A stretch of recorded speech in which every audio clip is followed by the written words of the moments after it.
जय हिंद, वंदे मातरम। दोस्तों, आज की इस वीडियो में हम बात करेंगे देश दुनिया की तमाम सबसे बड़ी खबरें जिसे जानना आपके लिए बेहद जरूरी है।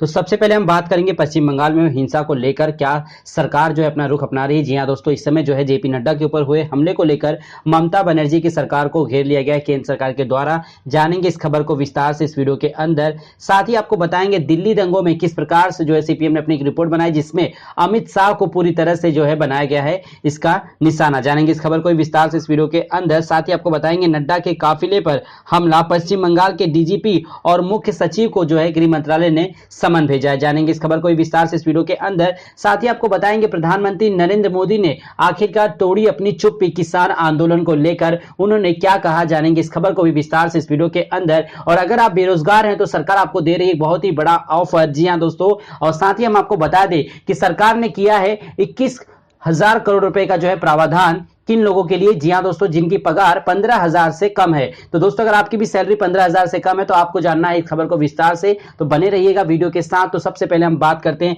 आज की सबसे बड़ी खबर जो निकल के आ रही है, वो ये है कि मुंबई के हमले के मास्टरमाइंड को पाकिस्तान सरकार देगी 1.5 लाख रुपए महीना। जी हां दोस्तों, मुंबई में जो हमला हुआ था 26/11 का, उसको लेकर मुंबई के हमले के मास्टरमाइंड जकीउर रहमान लखवी को पाकिस्तान 1.5 लाख रुपए महीना देगा। इमरान खान सरकार ने लखवी को पैसा देने के लिए संयुक्त राष्ट्र सुरक्षा परिषद से इजाजत मांगी थी। मुंबई आतंकी हमले के आरोप में यूएनए में लखवी पर लगाए गए हैं प्रतिबंध। जी हां, 26/11 के मुंबई अटैक का मास्टरमाइंड और लश्कर तैयबा का कमांडर जकीउर रहमान लखवी को पाकिस्तान सरकार हर महीने 1.5 लाख रुपए देगी और इसके लिए परमिशन जो है संयुक्त राष्ट्र से उसे मिल चुकी है। 2008 में मुंबई हुए आतंकी हमले में लखवी का हाथ सामने आने पर संयुक्त राष्ट्र सुरक्षा परिषद ने इसे अब प्रतिबंधित आतंकवादी की सूची में डाला था। लखवी को हर मिलेंगे 1.5 लाख रुपए। इसकी वजह क्या है? रिपोर्ट के अनुसार लखवी को हर महीने खाने के लिए 50,000 रुपए, दवा के लिए 45,000 और खर्च के लिए 20,000, वकील की फीस के लिए 20,000 और यात्रा के लिए 15,000 रुपए दिए जाएंगे। लखवी को पैसा देने के लिए इमरान खान सरकार ने संयुक्त राष्ट्र सुरक्षा परिषद से अपील की थी। तो आप देख सकते हैं किस प्रकार का पाकिस्तान का दोहरा रवैया यहाँ पे देखने को मिल सकता है कि मुंबई के मास्टरमाइंड को जो है 1.5 लाख रुपए महीने दिए जा रहे हैं। अगली सबसे बड़ी जो खबर निकल के सामने आ रही वो आ रही है टिकटॉक से। जी हाँ दोस्तों, भले ही टिकटॉक को भारत में बैन कर दिया गया लेकिन टिकटॉक 2020 में सबसे ज्यादा डाउनलोड करने वाला ऐप बन चुका। जी हाँ दोस्तों, इस कोरोना की महामारी में जब लोग घरों में रहने के लिए मजबूर थे तो उनके पास एंटरटेनमेंट के लिए कोई बेहतर ऑप्शन नहीं था टिकटॉक को छोड़ के। तो यहाँ पे जो है टिकटॉक का बोलबाला आपको देखने को मिल जाएगा। टिकटॉक भले ही भारत में बैन हो लेकिन इसके शॉर्ट वीडियो शेयरिंग ऐप का दुनिया भर में जलवा देखने को मिला। तभी तो टिकटॉक 2020 में दुनिया में सबसे ज्यादा डाउनलोड होने वाला मोबाइल ऐप बना। हाल ही में पॉपुलर मोबाइल ऐप की जो लिस्ट है उसमें भी जो है नंबर 1 में ट्रेंड्स कर रहा है टिकटॉक। फेसबुक को पछाड़कर सबसे ज्यादा डाउनलोड होने वाला ऐप में सबसे पहली बार जो इसे शामिल किया गया। ये चीनी ऐप है जिसको लेकर पूरी तरह से भारत में इसे बैन कर दिया गया है। 1 अरब मंथली यूजर। जी हाँ, टिकटॉक की यह उपलब्धि इसलिए खास है कि इस ऐप में 3 पायदान की छलांग लगाकर टॉप पोजीशन हासिल की। अब तक टिकटॉक की वेब वर्ल्ड वाइड डाउनलोड के मामले में सीधे चौथे स्थान पर है। ऐप एनी की रिपोर्ट में कहा गया है कि टिकटॉक के अगले साल 1 अरब से ज्यादा मंथली जो है एक्टिव यूजर हो जाएंगे। भारत में बीते जून से टिकटॉक को बैन कर दिया गया। भारत में टिकटॉक के करीब 10 करोड़ से ज्यादा यूजर थे। उसके बावजूद जो है टिकटॉक पूरी दुनिया में नंबर 1 की पोजीशन पर बना हुआ है। तो चलते हैं अगली खबर की तरफ जो निकल के आ रही है वेस्ट बंगाल से। जी हाँ, वेस्ट बंगाल में जेपी नड्डा अपने 2 दिन के दौरे पर थे और उसी बीच जो इनके ऊपर काफी ज्यादा जो है झड़प हुई। पश्चिम बंगाल में बीजेपी के प्रमुख राष्ट्रीय अध्यक्ष जेपी नड्डा के काफिले पर हुए हमले को लेकर मोदी सरकार सख्त है। मोदी सरकार किसानों को लेकर सख्त भले ही ना हो, उन्हें लेकर वो भले ही सख्त ना हो, ना ही उनके खिलाफ जो है कुछ बात हो, लेकिन पश्चिम बंगाल में जो हमले हुए इसको लेकर मोदी सरकार पूरी तरह से सख्त है। केंद्र ने बंगाल कानून व्यवस्था को लेकर मुख्य सचिव और लेफ्टिनेंट बंदोपाध्याय और डीजीपी वीरेंद्र को तलब भी दे दिया। गुरुवार को हुए हमले पर बंगाल ने बीजेपी ने दावा किया कि लोग कोलकाता पुलिस प्रदर्शनकारियों का साथ दे रही थी। पश्चिम बंगाल में बीजेपी के राष्ट्रीय अध्यक्ष जेपी नड्डा के काफिले पर हुए हमले को लेकर मोदी सरकार कितना सख्त है आप इस बात का अंदाजा लगा सकते हैं कि गृह मंत्रालय की तरफ से नोटिस ही भेजी जा चुकी है और लोगों का कयास लगाया जा रहा है कि शायद पश्चिम बंगाल में चुनाव होने की वजह से इस प्रकार की जो है धांधली की जा रही है नेताओं के द्वारा। बात करें अगली खबर जो निकल के आ रही दिल्ली दंगे को लेकर, उसमें सीपीएम ने अपनी एक रिपोर्ट बनाई जिसमें बताया जा रहा है कि सबसे ज्यादा जो दंगे हुए उनमें जो है सबसे ज्यादा जो योगदान था वो था अमित शाह गृह मंत्रालय के द्वारा। जी हाँ, उसमें साफ साफ बताया किस प्रकार अमित शाह के मंत्रीगण और जो भी उनके होम मंत्रालय के अंदर आते हैं उन्होंने जो है पूरी तरह से जो आंदोलनकारी हैं उनका साथ दिया था और जिसकी वजह से दिल्ली में दंगे हुए और दिल्ली दंगे में लगभग 40 लोग जो है मुस्लिम मारे गए और 13 से ज्यादा लोग जो है हिंदू मारे गए थे, जिसको वजह से जो है देश में दंगा फैलने की जो है कोशिश की गई थी, लेकिन सीपीएम की रिपोर्ट में खुलासा किया गया है कि ये पूरी तरह से नियोजित कार्यक्रम था और जिसके जो है सूत्रधार थे अमित शाह मंत्रालय। जी हां, इसको लेकर अभी फिलहाल जो है कोर्ट में केस चल रहा है, लेकिन अभी तक इसके ऊपर कोई फैसला नहीं आया है। तो चलते हैं अगली खबर की तरफ। जी हां दोस्तों, अगली सबसे बड़ी खबर आ रही है आंदोलन को लेकर।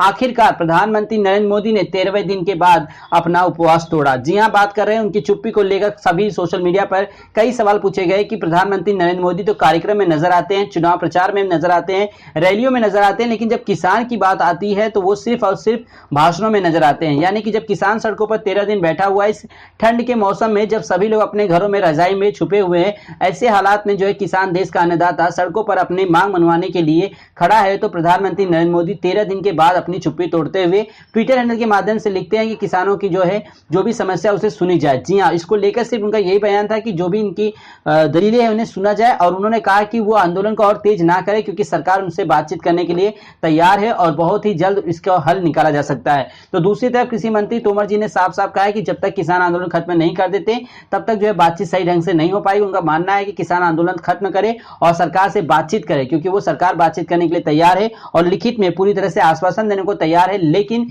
किसान जो नेता है, जो यूनियन नेता है, उनका मानना है कि ये तीनों काला कानून जैसे वापस लिया जाना चाहिए, जिसको लेकर देश भर के किसान ही नहीं, देश की सभी जनता 138 करोड़ की जो जनसंख्या, उन सभी लोगों ने सोशल मीडिया प्लेटफॉर्म हो या डिजिटल मार्केट हो, सभी जगहों से जो है पूरी तरह से किसान आंदोलन का समर्थन किया, जिसकी वजह से केंद्र सरकार की नींदें उड़ चुकी है। और आने वाले समय में ये आंदोलन और उग्र होगा, क्योंकि किसान आंदोलन की तरफ से नेताओं ने अपने जो है बयानबाजी में कहा है कि अगर किसान आंदोलन की बात सरकार नहीं मानती, ये पूरी तरह से एक तानाशाह वाली सरकार होगी कि करोड़ों लोग किसी कानून को अगर बदलना चाहता है या फिर वापस लेने की बात कर रहे हैं, उसके बावजूद जो है मोदी सरकार उस पर अड़ी हुई है। बात करें सोशल मीडिया पे तो कई मैसेजेस इससे वायरल हो रहे हैं कि प्रधानमंत्री नरेंद्र मोदी अपने मन की बात तो करते हैं लेकिन दूसरों की मन की बात नहीं सुनते। उनका कहना है कि प्रधानमंत्री नरेंद्र मोदी सिर्फ समारोह और उद्घाटन के लिए जाने जाते हैं, ना कि किसान भाई बहनों के इस प्रकरण को लिए कि उनकी तरफ से कोई हल निकाला जाए। अगली खबर भी आ रही पश्चिम बंगाल से। ममता बनर्जी को इशारों में गवर्नर की चेतावनी, जाने कब और किन शर्तों पर लग सकता है राष्ट्रपति शासन। जी हां, इस समय जो है बंगाल में चुनाव, जिसको लेकर खुद बंगाल के गवर्नर जो है टूट पड़े हैं चुनाव मैदान में, क्योंकि उनका मानना है कि यहां पर पूरी तरह से राष्ट्रपति शासन लगना चाहिए। बात करें पश्चिम बंगाल में तो एक सरकार है जिसे सरकार को जनता ने चुनकर बैठाया है, यानी मुख्यमंत्री के पद पर ममता बनर्जी को, लेकिन खुद गवर्नर कह रहे हैं कि यहां पर जो है राष्ट्रपति शासन लगाया जाए। पश्चिम बंगाल में विधानसभा चुनाव से पहले सत्तारूढ़ तृणमूल कांग्रेस और बीजेपी में टकराव बढ़ता जा रहा है। भाजपा अध्यक्ष जेपी नड्डा के काफिले पर हमले के बाद से पार्टी आग बबूला है। तृणमूल कांग्रेस की ओर से भाजपा नेताओं की खिल्ली उड़ाई गई। मुख्यमंत्री ममता बनर्जी ने भी नड्डा को लेकर अपने अंदाज में वार किया। बीजेपी के नेताओं ने राज्य में राष्ट्रपति शासन लगाने की मांग की है। राज्यपाल जगदीप धनखड़ का रुख बेहद सख्त हो गया। उनका मानना है कि ममता सरकार को एक तरह से अल्टीमेट दिया गया है कि वह संविधान के दायरे में रहकर काम करे।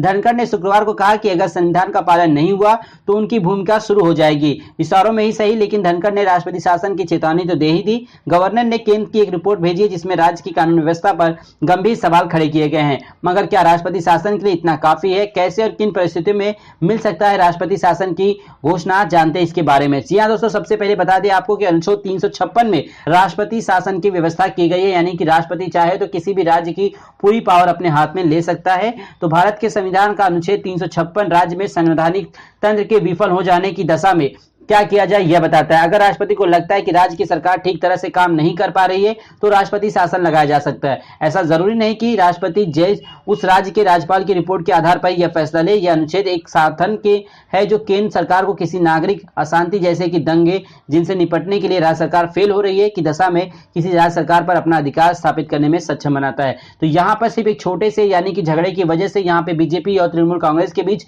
खुद गवर्नर कूद पड़े हैं। उनका मानना है कि यहाँ पे जो है पूरी तरह से शासन है अस्त व्यस्त है, क्योंकि खुद यानी कि ममता बनर्जी के ऊपर उनका आरोप लगाया गया, जो कि राज्य की मुख्यमंत्री हैं, जिन्हें जनता ने खुद पसंद कर चुन कर जो है बैठाया है उस गरिमा वाले पोस्ट पर। लेकिन उसके बावजूद जो है यहाँ पे बीजेपी के जो है गवर्नर अपना जो है संवैधानिक पद भूलते हुए इस मर्यादा में कूद पड़े हैं, जबकि ये बयानबाजी दोनों ही पार्टियों के प्रवक्ताओं के द्वारा होती है, गवर्नर के द्वारा। तो चलिए चलते हैं हम अपने अगली खबर की तरफ। अगली सबसे बड़ी खबर निकल के जो आ रही है कि 48 घंटे के अंदर ही रेल सरकार ने अपना ले लिया वापस। जी हाँ दोस्तों, रेल मंत्रालय की तरफ से एक नोटिस जारी हुई थी जिसमें बताया गया था कि अब आपको चालू टिकट भी मिल जाएगा, लेकिन 48 घंटे के बाद ही सरकार ने अपना फैसला वापस ले लिया। सरकार का कहना है कि अभी भी कोरोना वायरस को लेकर उनकी जो है मंशा ठीक नहीं है, यानी कि पूरी तरह से वो अभी स्वस्थ नहीं है। आश्वस्त की अभी जो है जनता जो है लोकल में सफर कर सकेगी और साथ ही जो जनरल टिकट्स हैं चालू टिकट लेकर सफर कर सकती है। सरकार का मानना है कि जब तक टिकट कंफर्म नहीं होता तब तक आप लोकल में या फिर पैसेंजर ट्रेन में कहीं पर भी जो है आप सफर नहीं कर सकते। तो दोस्तों आज के लिए इतना, उम्मीद करता हूं आज का वीडियो